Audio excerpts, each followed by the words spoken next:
اللہ تعالیٰ عنہ کہتے میں چھوٹا تھا، کم سن تھا، عمر کم تھی، میری والدہ محترمہ مجھے مسجد نبوی میں جانے سے منع کرتی تھی کہ تم رات کے وقت مسجد نبوی نہ جایا کرو۔ تو ایک دن سرکار حضرت حذیفہ رضی اللہ تعالی عنہ نے اپنی والدہ سے کہا، قلت لأمی دعینی، میں نے اپنی ماں سے کہا مجھے اجازت دو، آت النبی صلی اللہ علیہ وسلم فاصلی معہ المغرب، میں حضور کی بارگاہ میں جاؤں اور حضور کے ساتھ نماز مغرب ادا کروں، وَأَسْأَلُهُ أَن يَسْتَغْفِرَ لِي وَلَكَ، اور حضور سے عرض کروں کہ وہ آپ کے لیے اور میرے لیے دعائے مغفرت کر دیں۔ جب یہ کہا تو ان کی والدہ محترمہ نے کہا ٹھیک ہے بیٹا، ویسے تو اجازت نہیں مل رہی تھی، لیکن جب یہ کہا کہ والدہ محترمہ حضور کی بارگاہ میں جاؤں گا، اپنے لیے اور آپ کے لیے سرکار سے دعائے مغفرت کراؤں گا، اور جس کے لیے سرکار دعائے مغفرت کر دے تو اس کے تو مزے ہی مزے ہیں، تو کہا بیٹا ٹھیک ہے جاؤ۔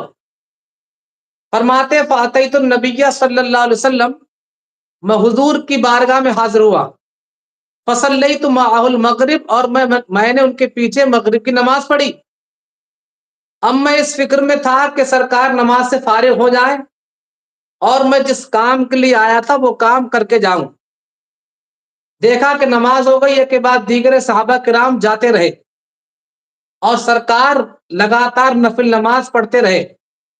سرکار نے لگاتار نماز پڑھی یہاں تک کہ عشاء کا وقت ہو گیا، فصلی حتی صلی العشاء، یہاں تک کہ عشاء کی نماز کا وقت ہو گیا، عشاء کی نماز پڑھ دی، پھر لوگ چلے گئے۔ اب یہ بیٹھے ہوئے تھے کہ میں جب تک اپنی بات نہ رکھ دوں، جب تک جس کام سے آیا ہوں وہ کام پورا نہ کر لوں، تب تک میں جاؤں گا نہیں، جب میرا کام پورا ہوگا تب جاؤں گا۔ تو دیکھتے ہیں کہ سرکار ثم انفضل، سرکار اپنے گھر کی طرف، اپنے حجرے کی طرف بڑھے، تو کہتے فتبعتہ، تو میں سرکار کے پیچھے پیچھے ہو لیا، بہت آہستہ چلا جیسے چلا جاتا ہے۔ فسمع صوتی، تو سرکار نے میرے قدموں کی آہٹ سن لی، سبحان اللہ۔ سرکار نے جب دیکھا کہ پیچھے کوئی آ رہا ہے، لیکن سرکار نے پیچھے نہیں دیکھا کہ پیچھے کون ہے، آہٹ سنی، فقال من ھذا، فرمایا کون ہے، پھر خود فرمایا حذیفہ، حذیفہ ہے کیا؟ قلت نعم، میں نے عرض کیا رسول اللہ ہاں میں حذیفہ ہوں۔ تو انہوں نے کچھ کہا نہیں، سرکار فرماتے ما حاجتک غفر اللہ لک ولامک، تمہاری حاجت کیا ہے، اللہ تجھے معاف کرے، تیری ماں کو معاف کرے، سبحان اللہ۔ سرکار نے دلوں کے حال پہچان لیے، انہوں نے کچھ کہا نہیں، سرکار نے پہلے ہی کہہ دیا ما حاجتک غفر اللہ لک ولامک، اللہ تجھے معاف کرے، تیری ماں کو معاف کرے۔ تو دیکھو سرکار دلوں کے حال سے باخبر ہے، سرکار سے کچھ پوشیدہ نہیں ہے۔ اور فرمائے ان ھذا ملک لم ينزل الارض قط قبل هذه الليلہ، بے شک یہ ایک فرشتہ پہلی بار زمین پر آیا ہے، آج سے پہلے کبھی نہیں آیا تھا۔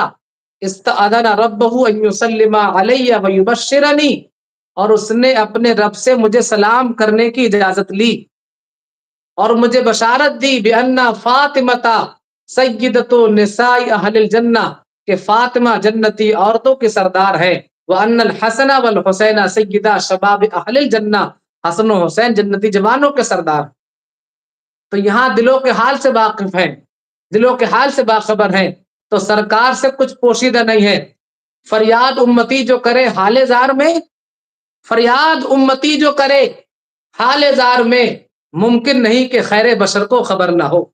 ایسا ہو نہیں سکتا کہ سرکار کو خبر نہ ہو۔ سرکار تو گزر رہے تو معلوم ہو رہا ہے، سرکار فرماتے ان دونوں قبروں پہ عذاب ہو رہا ہے، اور عذاب اس وجہ سے ہو رہا ہے کہ یہ پیشاب کی چھینٹوں سے نہیں بچتا تھا، ایک چغلی کرتا تھا۔